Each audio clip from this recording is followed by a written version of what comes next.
On the evening of Friday the 17th of January 2014, Daniel Spargo-Mabbs persuaded his mum to let him go to a party with a group of friends.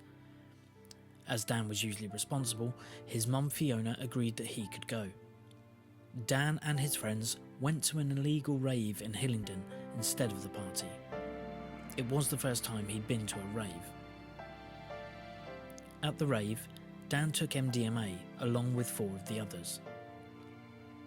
He had no way of knowing that there was a lethal amount of MDMA in the bag he had. At 5:30 a.m, the police knocked on his parents' front door and gave them the shocking news that Dan was unconscious in intensive care and fighting for his life. The staff did everything they could to save Dan's life, but at 12:50 on Monday the 20th of January, Dan died, surrounded by his family. Dan's family set up the Daniel Spargo-Mabbs Foundation to ensure that no harm happens to another young person through drugs or alcohol, and that all other young people get to go home safely.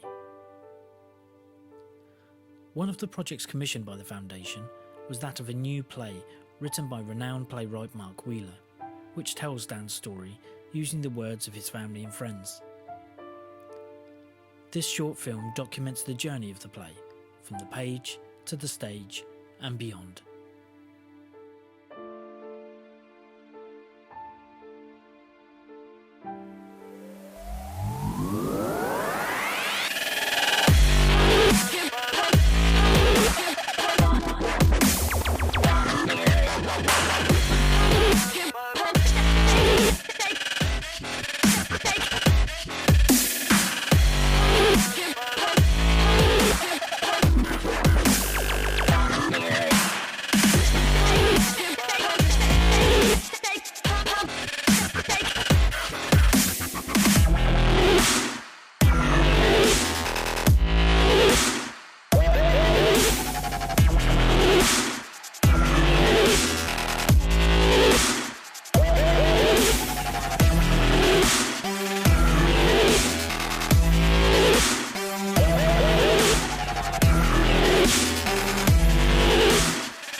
Soon after Dan died, to be honest, we thought we need to do something to warn other people. And it was when the reporters started knocking the next day, first thing in the morning after we got the day after he died, and there was this kind of complete chaos. I mean, it was just awful. Anyway, we're still just in complete numb shock. And these reporters and photographers kept knocking on the door, and we got to the point where we thought, no, we want to talk to them. We want to say Dan wasn't. There were headlines saying ecstasy teen dies at illegal rave. We kind of wanted to say that wasn't who Dan was. We wanted to say he wasn't that. Don't judge him by this one thing. This is who he was. But as we started talking, we thought, but we need to. This has got Dan. We hadn't realised this was quite so close to our door, and we need to warn other people. So it came from just talking to the press. They came and asked. They wanted us to talk, and so we did, and that's what we wanted to say. In those intervening few months before we turned to drama, our first thoughts, if I remember correctly, were about empowering young people to tell other young people about the risks they face, because I think I realised fairly early on that I didn't have a divine right to be listened to by people a third of my age. We didn't act on that first.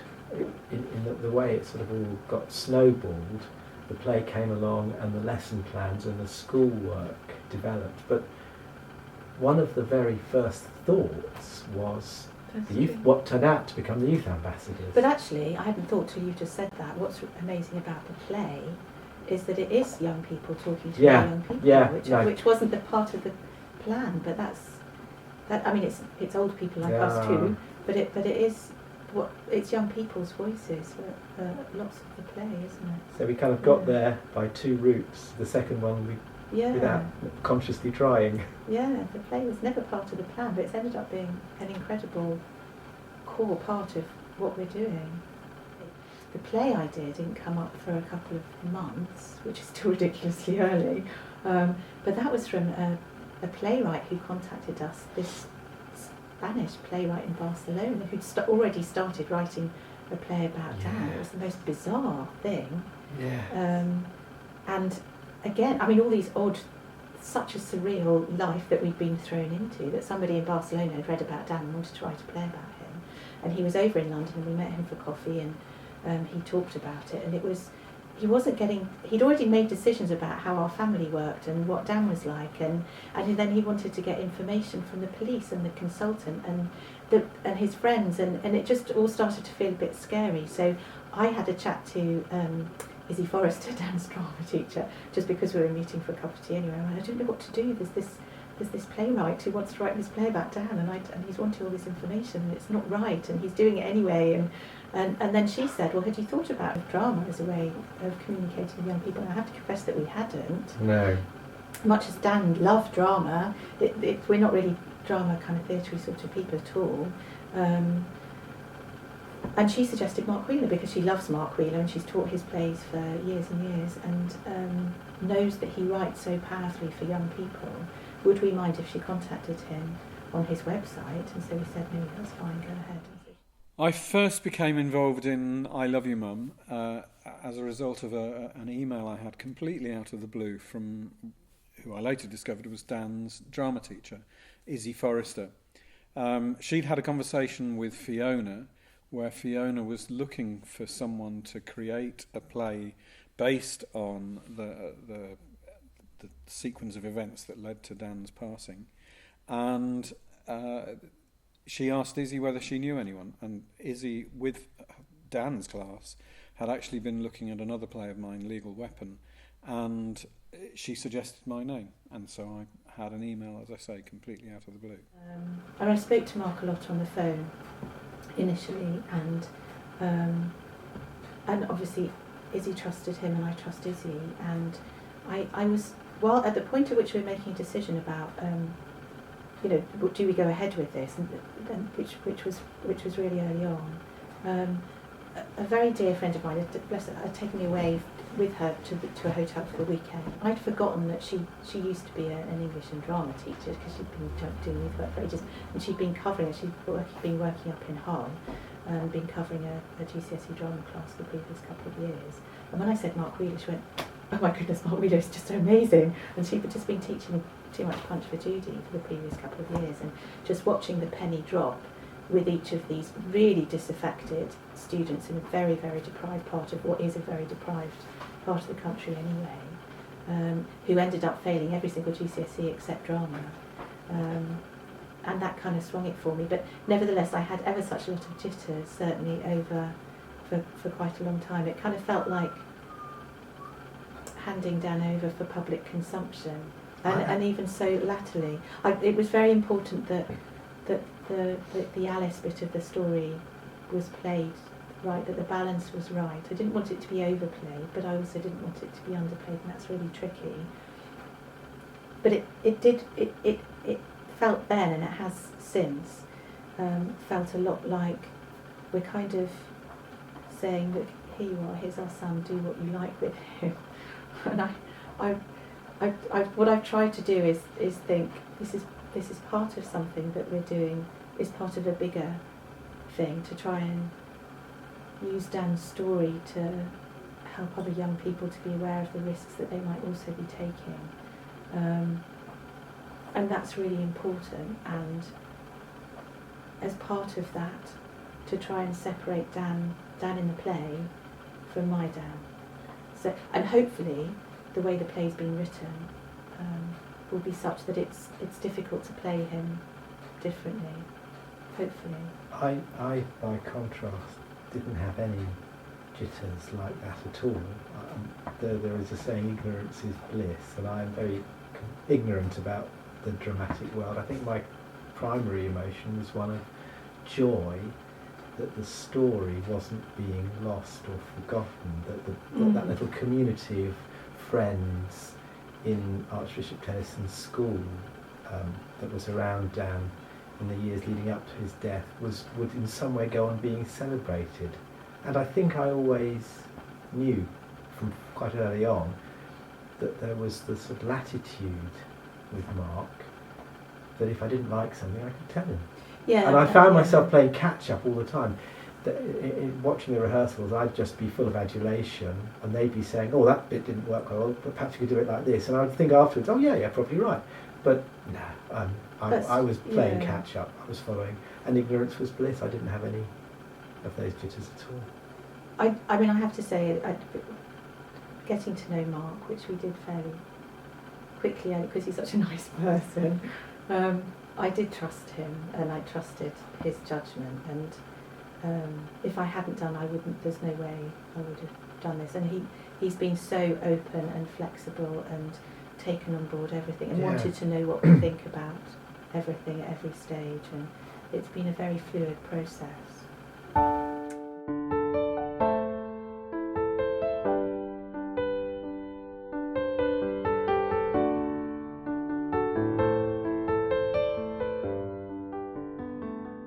I decided really early on that this needed to be a verbatim play. It was really important to me and to the people who were telling me the story that we got as close to the truth as we possibly could.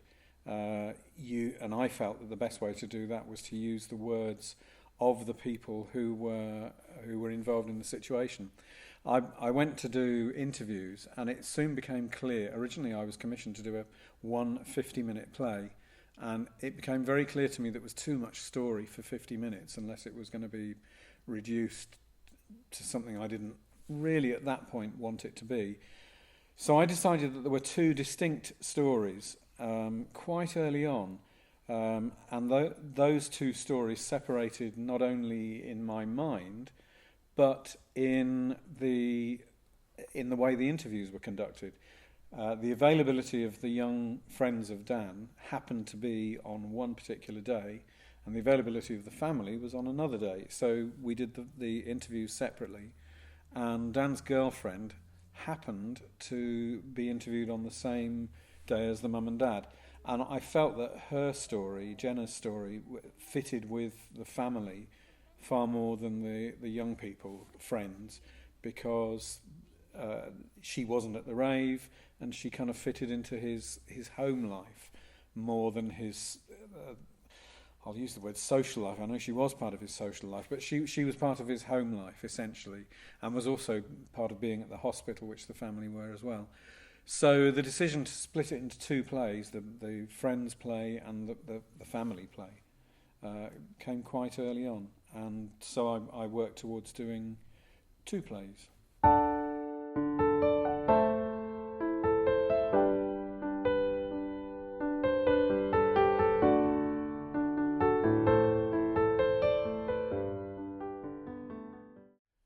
I have to say I never have a clear idea of how something will look. I just knew it would look good. What I wanted to avoid was, if you look at the script, it looks like lots of lumps of people speaking, and I wanted the play not to look like that. So the process that we went through was basically us having a read through, and then pretty much people guessing where they might stand, how they might move, allowing the script to suggest what they might do, and generating ideas like that. So that put it into 3D. And then we had an ensemble, and I wouldn't often be in the room when those bits were created. So I would disappear, and then I'd be an eye who came back and looked and made contributions at that point. So they had a fresh eye on their creation. But 90% of the time, I was not there for much of the creation.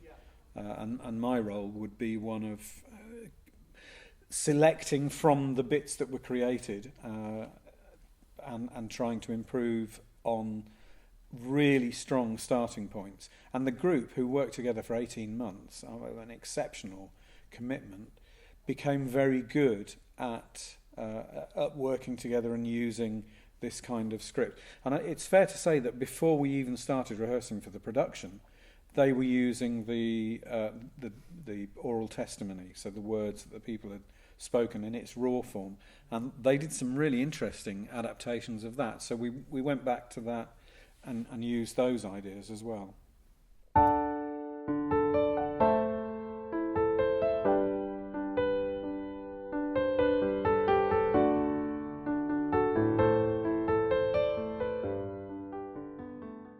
The guy who was originally slated in to play Dan and had been doing so for a year was also a boxer, and suddenly his boxing career started to take off, and he realised he'd got to make a choice, either to be involved in the play, or one of the dates of the play or an important rehearsal was some kind of very big boxing match that came up. So he was beginning to have clashes, and he decided, probably about 2 months before we were due to open, he decided he needed to drop out.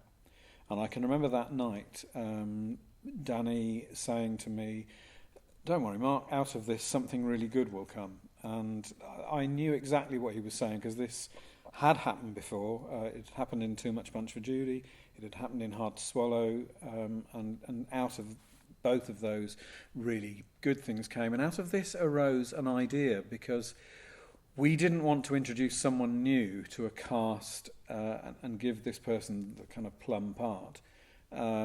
So what should we do? Should we use someone existing? Should we get someone new who might let us down again? No. What we do is share the part amongst lots of different people. And originally we were going to use a scarf, but Dan's mum said a hoodie would be a better idea, and they would put on a hoodie to represent Dan. And it became the iconic feature of the production. When the professional group came to do it, they had a cast of 4. They chose to do it with the hoodie on a coat frame with one arm in, and became almost like a puppet. And I think it is the feature of the play that is one of the most memorable things, and very good for the family, because they said we didn't have to look at one person becoming Dan and we had to believe they were Dan. It kind of meant that there were all sorts of different shadows put on Dan's character, and it ended up being a really, really wonderful idea and development out of adversity. One of the things that was incredible was when Dan went from being a person playing Dan to being a hoodie. Yes, that was. And that was just graphic. Such a moving and powerful way of him being there. I mean, it hadn't bothered me at all that, because Harry was so lovely, that there was somebody playing Dan. But it was always going to be difficult, and actually going forward as well in other productions, I'm really pleased that there isn't going to be someone who's trying to be Dan. I trusted Harry to be Dan, but I don't know that I would trust anybody else to play Dan. So and of course that's the whole thing, is that he's absent. It's not it yeah.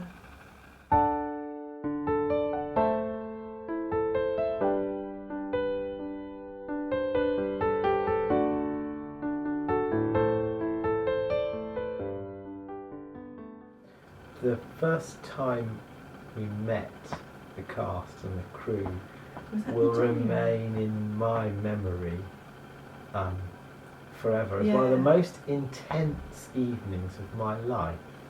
I hadn't expected this. I was very glad that my brother was driving us there and back, because I would have been a limp rag. It would have been unsafe to drive us home. But that doesn't mean that the experience was negative. I had this funny, strange picture, the only way of describing it. It felt like I was sitting in the room, in the hall, in a circle with them all, and community was growing like a vine between us. And so all that Fiona says is absolutely true on a conscious level, but I was very much aware on a kind of a lower than conscious level. There was masses of energy flowing around, and I guess that's where I probably found my way into the group, and found I had reactions to things and comments, whereas previously I lacked the engagement. The family wanted to be really involved, and that suited us down to the ground. It was wonderful to have them visiting. It gave us an impetus.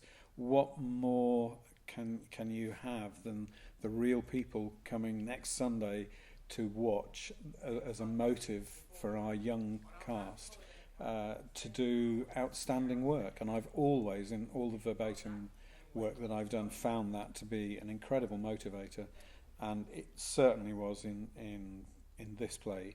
And also then having the friends come, so they came down for a rehearsal to see very near the performance, and I think that was really key for them, because they were able to see what we were doing and how we were doing it, and I think it gave them a sense of relief to know that it was in safe hands. I was insistent that Dan's mum and dad did see it before they were there with the public watching it, so there were no surprises. And I think that was really important. We just knew that it was in really safe hands, because everyone was just so incredibly lovely, and so we were so bowled away by how committed everybody was to getting Dan right and to getting the story right, and there was such a passion and commitment to the integrity of the whole thing, and these young people who were just so lovely and so moved by the story, and so kind of saw the project as something bigger than just another play. Like from the outset, we all had this huge connection to Dan, and we all felt like he was one of our best friends, and it wasn't like he lived in Croydon and he was far away. We actually felt like, I actually felt like I was his girlfriend, and I felt like, how would I feel if that actually was what was happening? And everything was so real. It was never like, okay, do this, do that, because that's what they'd do. It was sort of like you knew what to do because you knew Dan. I got involved in the play first. I just started going to the youth theatre and didn't even really know what they were doing. And then I found out what we were doing, and it seemed really like exciting project to work on. The fact that it was spoken like verbatim, and it just seemed really interesting because it's something that I'd never done before, and it really intrigued me. Once I found out about Dan's story, then it interested me even more, and I wanted to do the family justice. So I wanted to help them out in this journey of making people aware of Dan's story to make sure that it didn't happen to somebody else.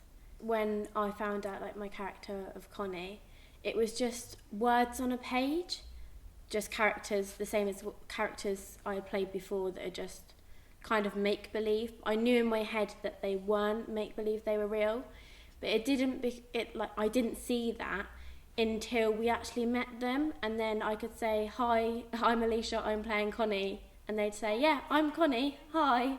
And it's kind of that reality of, you are a real person, now I've got to get you right, I've got to now portray you and make sure I don't do the wrong thing and say the wrong thing and just portray you in a different way to what they are, and also portray Dan in the wrong way and say the wrong thing in a different tone to what it should be. So it's just kind of the worry of doing something wrong now that it's an actual person. Just talking about it makes it all sound really easy. It isn't doing these things, because you start off with a piece of paper with nothing on it, and then you end up with a piece of paper that is loaded with bulky words, and a group who aren't in any way expert, who develop their expertise with you, working on it. But that offers an enormous freedom. So I didn't at any point put a limitation on what they might create, and they came up with all sorts of things that I, with my experience, might not have thought of. So the collaboration was really a key part of it, and a generating creativity part of it as well. But was it always comfortable? No. Was it always easy? No. Were we thrilled with what we did at times? Yes. We all knew from very early on that we were doing something that was very, very special and we felt would be remembered. But there were times when we really questioned whether we were ever going to get to the point that we believed we should be at. From going from reading the script, I'd got absolutely no idea how that would translate onto the stage at all. So when we went down the first time, I think all that they prepared, if I'm remembering rightly, was just the beginning bit, which was the rave scene, which of course wasn't even in the script at all. So I just, that was remarkable.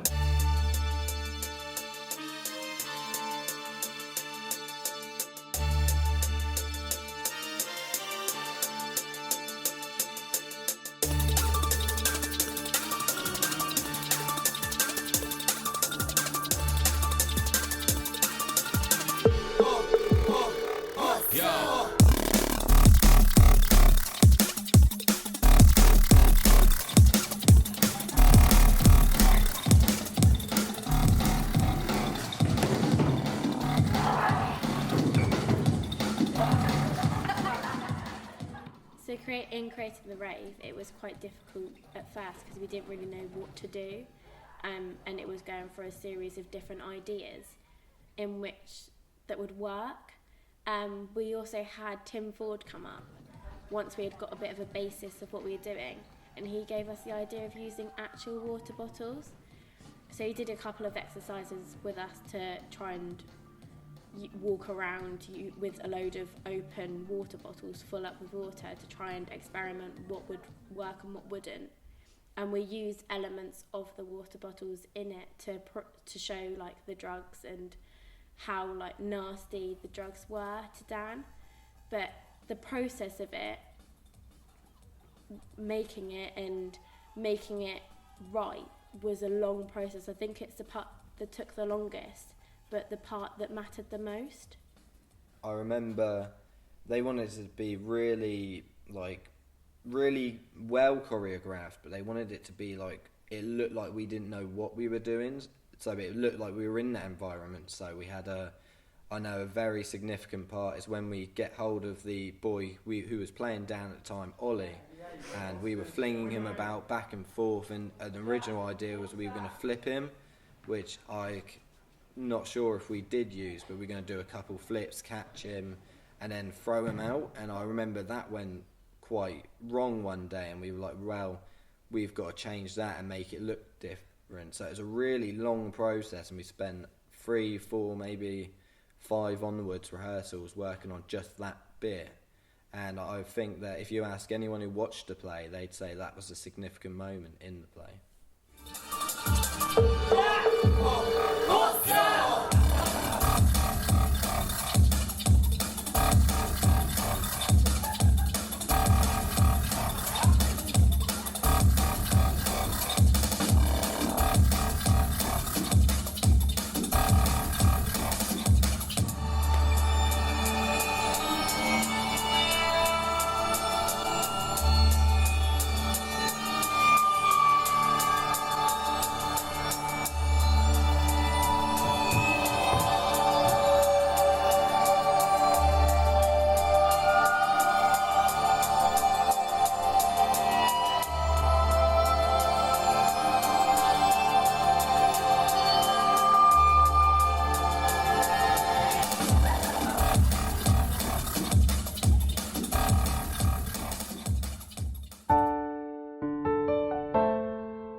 The highlights were, to be honest, it was filled with highlights. It was wonderful when Dan's mum and dad first came to see it. It was wonderful at the first performance we did at Oasis Academy, where we'd actually managed to do it, and the reaction was absolutely stunning. Another amazing thing was the read-through. It's the only read-through I've ever had where people break down in tears. That to me was a really amazing sign that something is very special about this. And then of course there was the Brit School, which was the official premiere in Croydon near to Dan's home, and that was a memorable venue for us to perform, where all these celebrities that we knew of had their education, and all these celebrities in waiting came to watch it, along with a guest of dignitaries. And then the news that it was going to be performed professionally, the news that it was to be published by Methuen, which was the first time one of my plays had been published by that amazing company. So yeah, there were lots of highlights.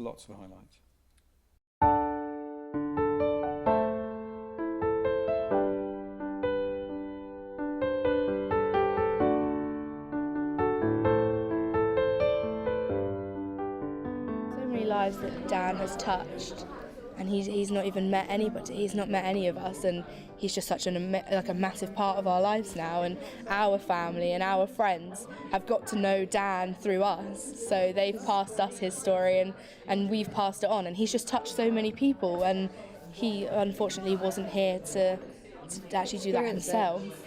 I think the biggest message isn't the consequence of drugs; it's the consequence of losing someone.